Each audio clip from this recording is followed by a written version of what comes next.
Long before you ever formed a conscious opinion about the world, your mind was already being shaped, not through force, not through violence, but through repetition, authority, and emotional safety.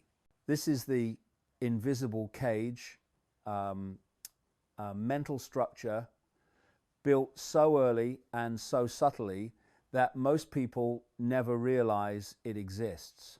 As a child, you arrived without beliefs.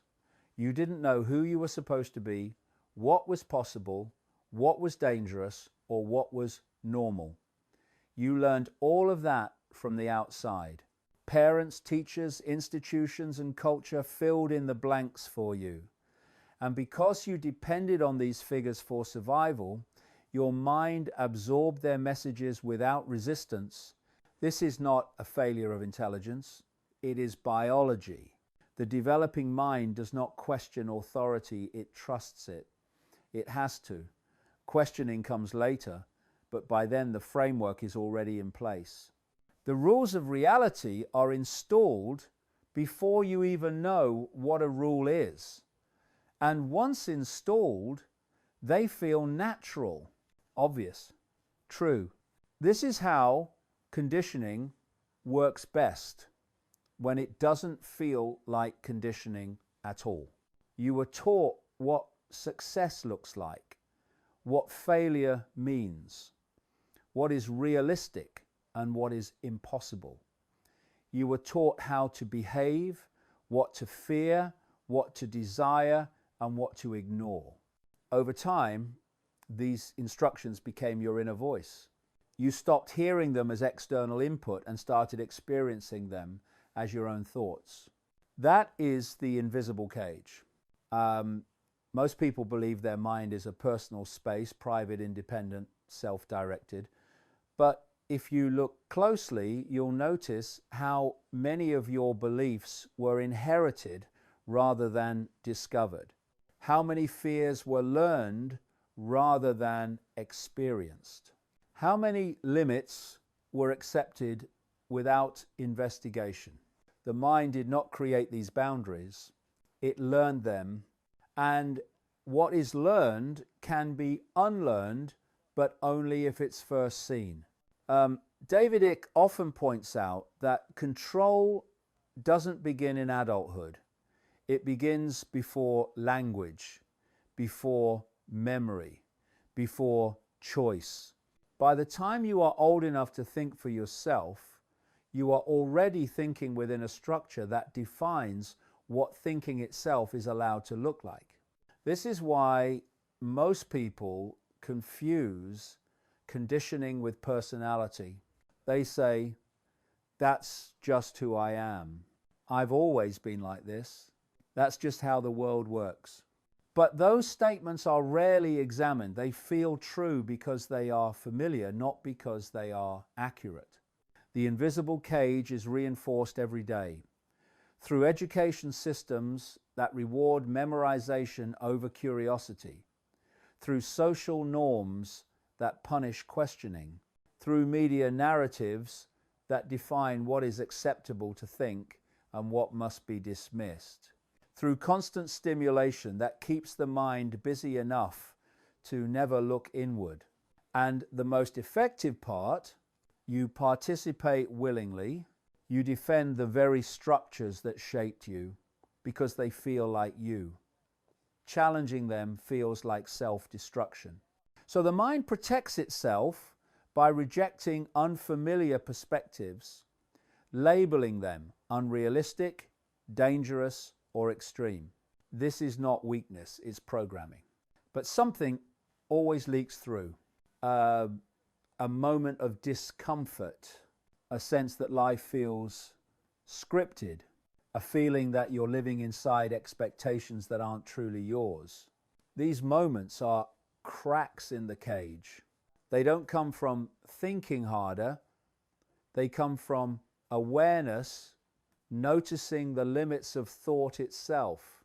They come when you realize that your mind may not be the free space you assumed, but a conditioned environment designed to feel safe, predictable, and manageable. This is not about blaming parents or society. It's about recognizing a system that functions best when people never question its deepest assumptions. Awakening does not begin with rebellion. It begins with recognition. The moment you see that your mind was shaped before you ever had a say, something shifts. You stop assuming your thoughts are the final authority. You start observing them. And observation is the first step out of the cage. In the next chapter, we will explore one of the most unsettling realizations of all the possibility that most of your thoughts are not truly yours, but conditioned mental noise running on autopilot. One of the most disturbing realizations on the path of awakening is this. Most of what you call your thoughts did not originate with you. They arrive automatically, uninvited, repetitive, and often contradictory. Yet from the moment they appear, you claim ownership of them as if thinking itself were proof of authorship. This misunderstanding is the foundation of mental captivity.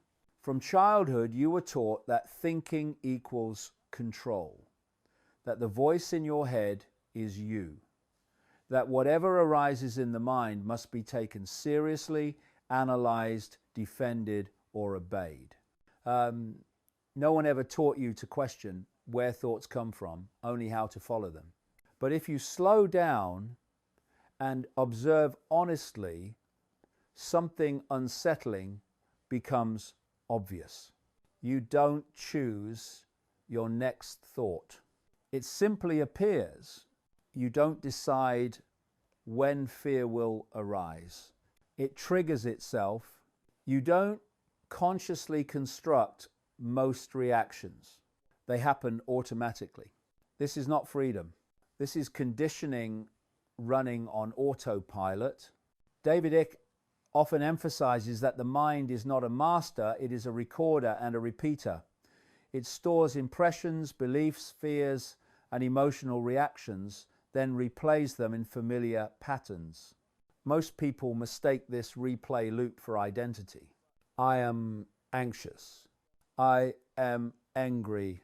I am not good enough. But these are not truths. They are mental weather.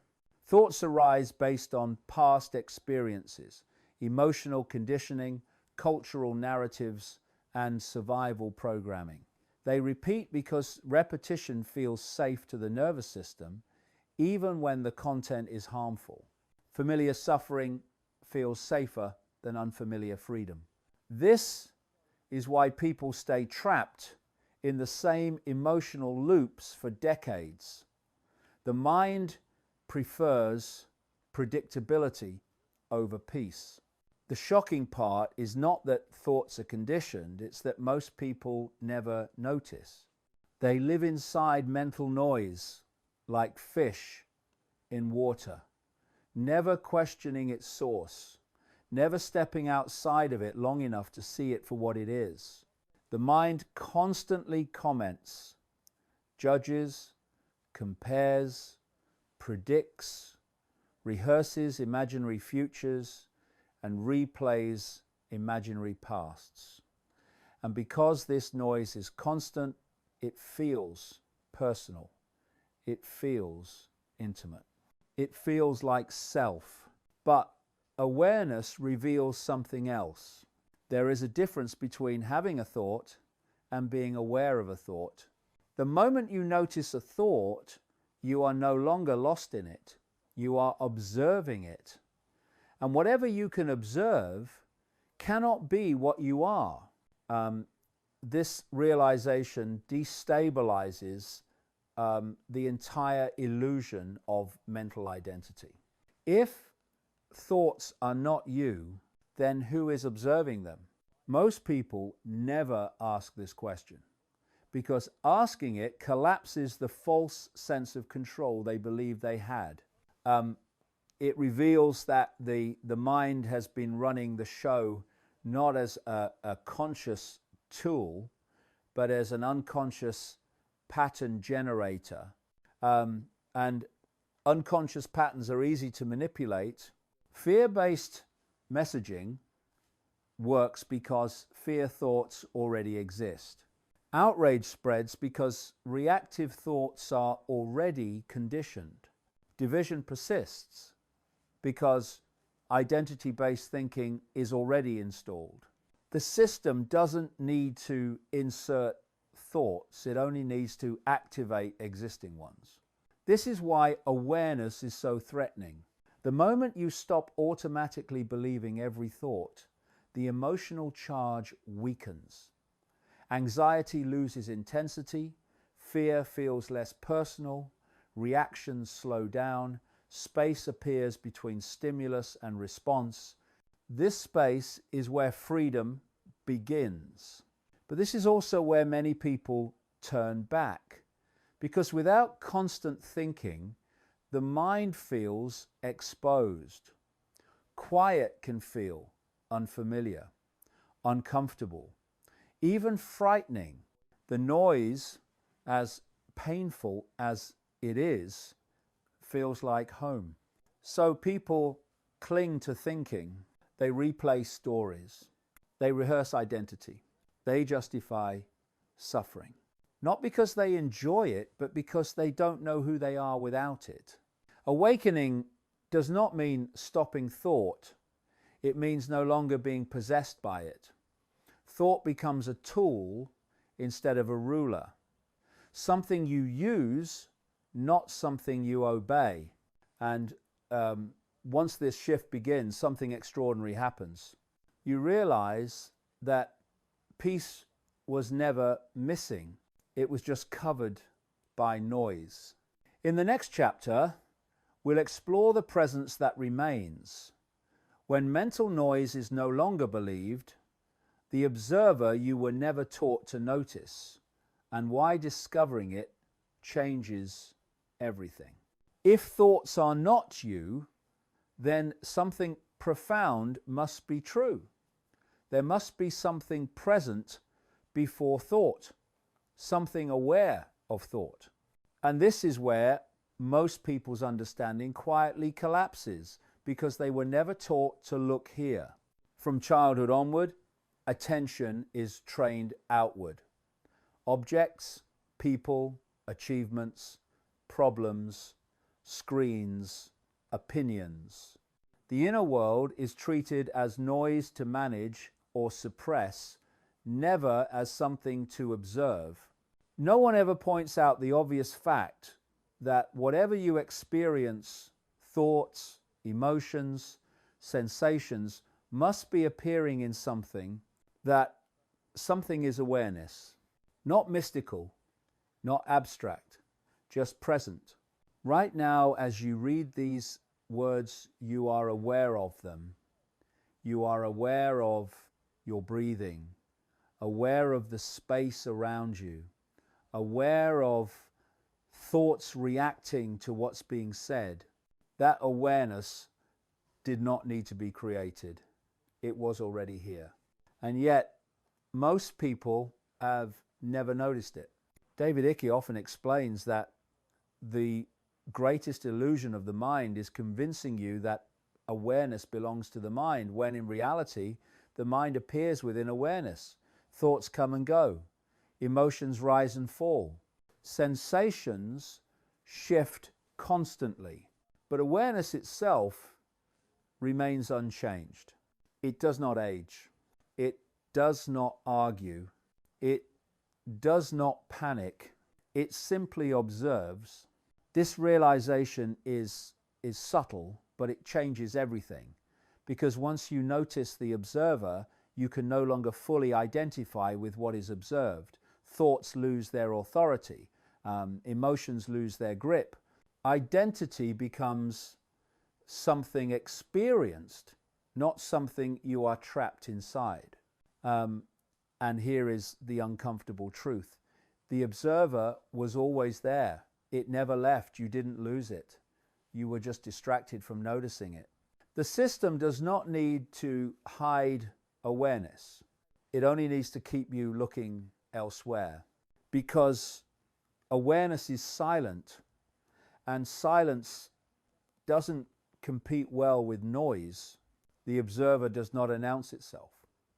It doesn't demand attention. It doesn't seek validation. It simply is. And because modern life is designed around constant stimulation, the observer remains unnoticed, buried beneath thinking, reacting, scrolling, worrying, planning. But the moment you pause, even briefly, something becomes clear. You are not inside your thoughts. Your thoughts are appearing inside you. This is not a belief. It's an experience. And once experienced, it cannot be unseen. This is why awakening is not about gaining information.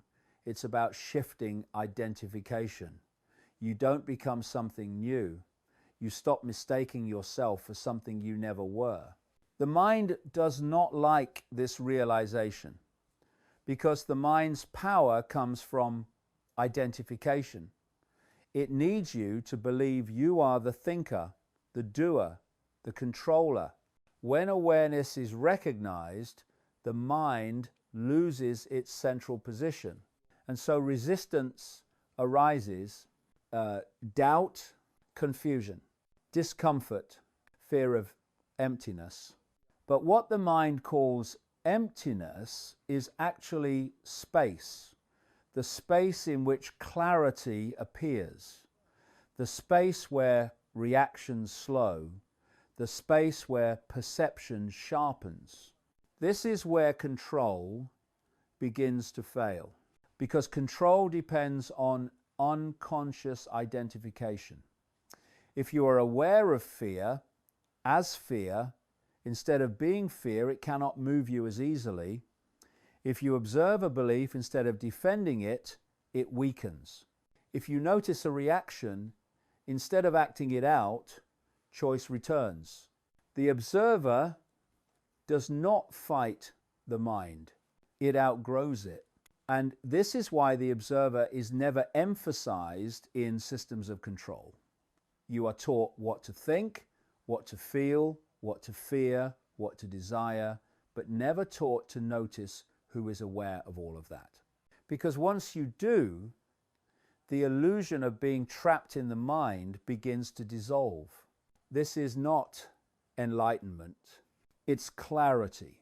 And clarity is dangerous to any system that relies on unconscious participation.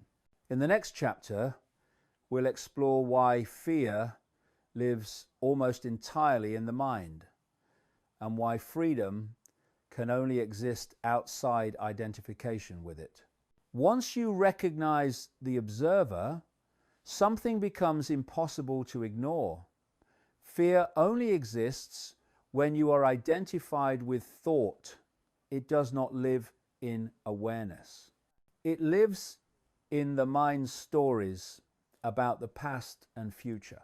This is why fear feels so real, so convincing, and yet disappears the moment attention fully returns to the present. Fear is not happening now. It is remembered or imagined. The body may react in the present, tightening muscles, quickening breath, but the cause of fear is always a thought, a projection, a mental image of something that is not actually occurring. The mind replays past pain or predicts future loss, and the nervous system responds as if it were real. This is how fear hijacks consciousness. David Icke often explains that control systems do not need to create fear from nothing. They only need to activate existing mental patterns. The mind already contains survival programming, memories of danger, learned anxieties, conditioned responses. When the right stimulus appears, a word, an image, a headline, fear switches on automatically. And when fear is active, awareness collapses into thought. In that state, people become predictable, reactive, easy to guide. They seek safety, authority, certainty. They stop questioning and start complying. Not because they are weak, but because fear narrows perception, fear contracts awareness. Freedom, on the other hand, expands it. This is why freedom cannot exist in the mind. The mind is built to evaluate risk, compare outcomes, and anticipate threats. That function is useful for survival, but disastrous when mistaken for identity. When you believe you are the mind, you live inside its alarms. And alarms are never calm.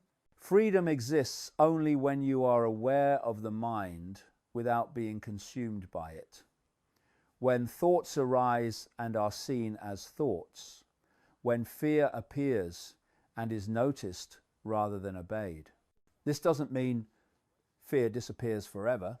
It means fear no longer controls behavior automatically.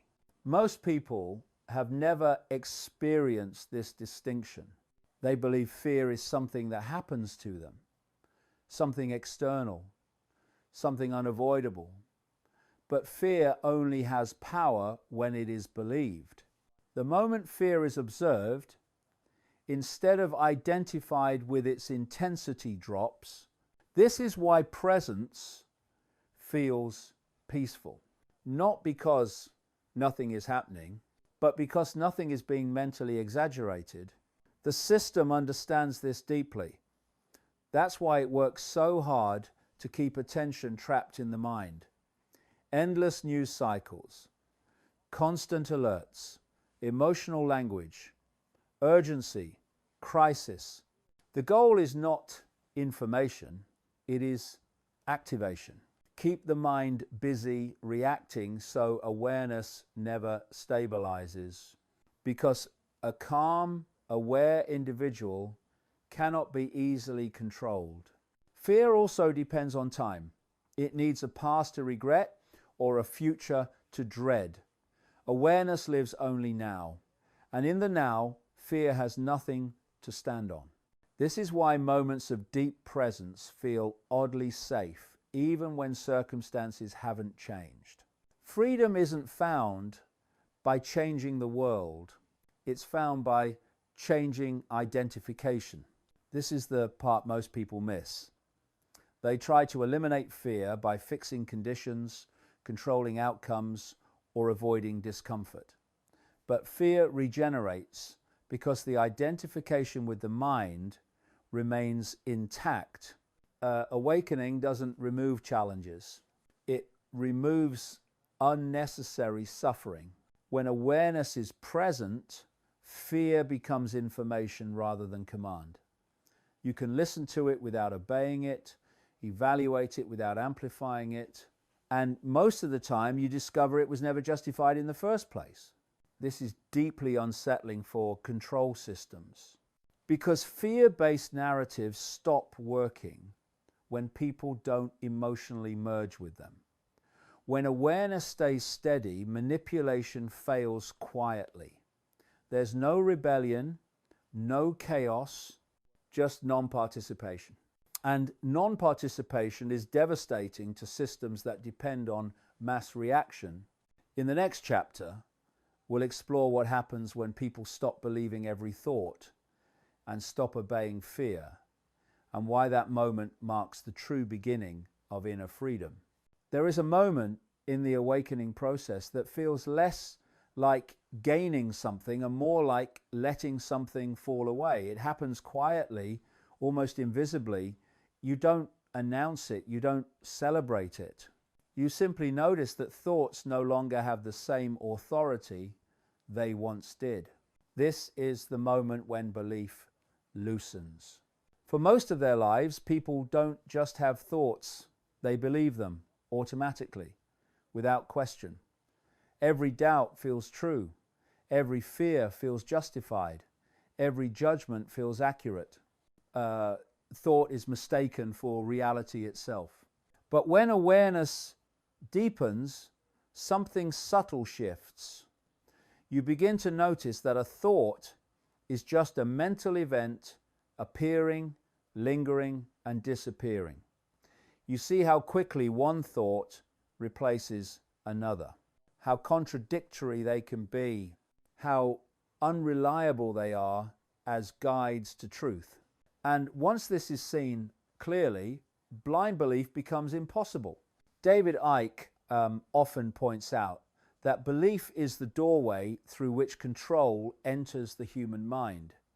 You can hear 1,000 ideas, but only the ones you believe shape your behavior. When belief drops away, ideas lose their power to command action. This doesn't mean the mind goes silent. Thoughts still arise. Opinions still form. But they no longer feel like orders. They feel more like suggestions, useful sometimes, irrelevant at others. And this is where freedom begins to feel real. When you stop believing every thought, emotional intensity weakens. Fear loses its grip. Anger burns out faster. Anxiety doesn't spiral endlessly. The mind still speaks, but awareness is no longer hypnotized by its voice. This is unsettling at first because belief gave structure, it gave certainty, it made identity feel solid. Without belief, the mind feels exposed, like it's lost its authority. Many people mistake this stage for confusion or emptiness and rush back to familiar mental patterns. But those who stay discover something extraordinary. In the absence of constant belief, clarity emerges naturally. You start responding instead of reacting. You pause before speaking. You notice emotional triggers before they explode. Life slows down, not externally, but internally. Space appears between stimulus and response, and in that space, choice is reborn. This is why awakening cannot be forced. The mind resists losing control. It wants certainty, it wants conclusions, it wants answers it can cling to. Awareness, however, is comfortable with not knowing. It doesn't rush to label. It doesn't need immediate resolution. And this difference changes everything. When belief weakens, manipulation fails. Fear-based messaging no longer sticks. Outrage doesn't hook attention. Identity-based arguments feel hollow. You can listen without absorbing. Observe without agreeing. Engage without becoming entangled. This is not detachment from life. It is intimacy without possession. You begin to see how much suffering came not from events themselves, but from the thoughts believed about them. How often pain was amplified by stories. How frequently the mind predicted disaster that never arrived. And with this realization comes compassion, not just for yourself, but for others. You see how deeply people are identified with their thinking, how fiercely they defend beliefs that are hurting them, how afraid they are to let go of certainty, even when it causes suffering. Awareness doesn't judge this. It understands it. This is why awakened people don't need to argue. They don't need to convince. They don't need to prove. They see that belief cannot be removed by force, only by insight. And insight arises naturally when awareness is present. As belief loosens, something deeper stabilizes. A quiet confidence, not arrogance, not superiority. Just a knowing that you are no longer trapped inside the mind's endless commentary. You don't need to control thought. You don't need to eliminate it. You simply don't believe it blindly anymore. And this changes the trajectory of your life. In the final chapter, we'll explore why this shift, this simple refusal to believe every thought is considered dangerous by systems of control, and why an aware mind can no longer be ruled the way a believing mind can. Control only works when it goes unnoticed. The moment it is seen clearly, it begins to lose its grip. This is why the most dangerous thing to any system of power is not rebellion, protest, or resistance. It is awareness. An aware mind does not need to fight the system because it no longer feeds it. David Icke has repeated this core insight for decades. Systems of control do not rely on force as much as they rely on unconscious participation. Fear, belief, identity, and emotional reaction are the fuel. When those disappear, control starves. An aware mind no longer reacts automatically. It pauses. It observes. It notices when emotions are being triggered and narratives are being pushed. It recognizes manipulation not because it studies it obsessively, but because it feels the difference between truth and psychological pressure. This changes everything. Fear loses its leverage because awareness is not afraid. Fear requires identification with a vulnerable self.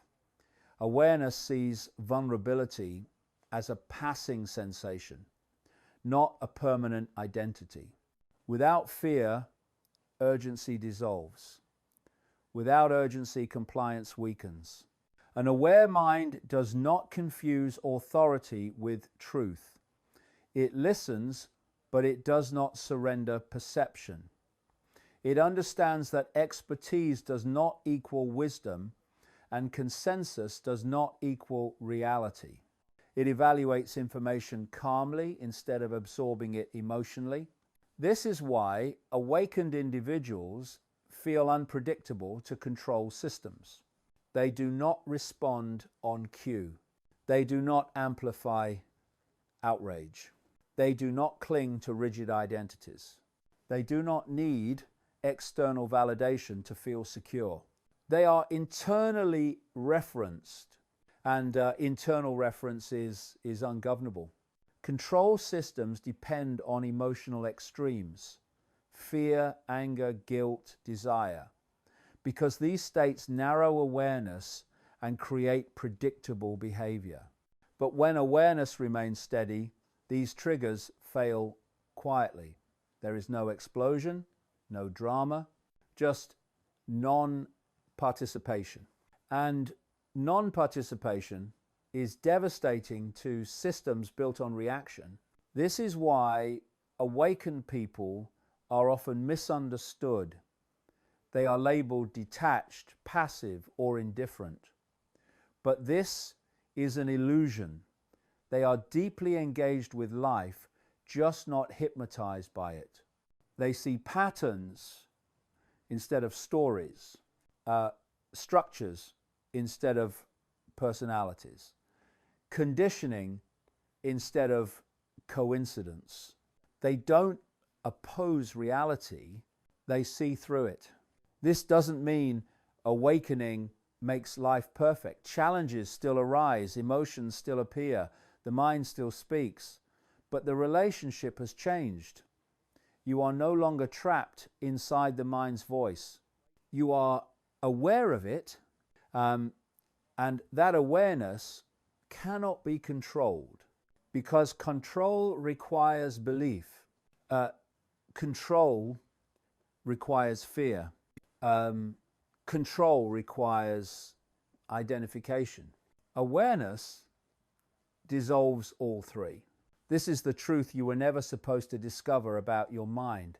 It was never meant to be your master. It was meant to be a tool, a function, a servant of awareness, not its ruler. The moment you realize this, the illusion collapses. Not all at once, not dramatically, but permanently. You may still live in the same world, but you are no longer psychologically owned by it. You move through it with clarity instead of confusion, presence instead of panic, discernment instead of belief.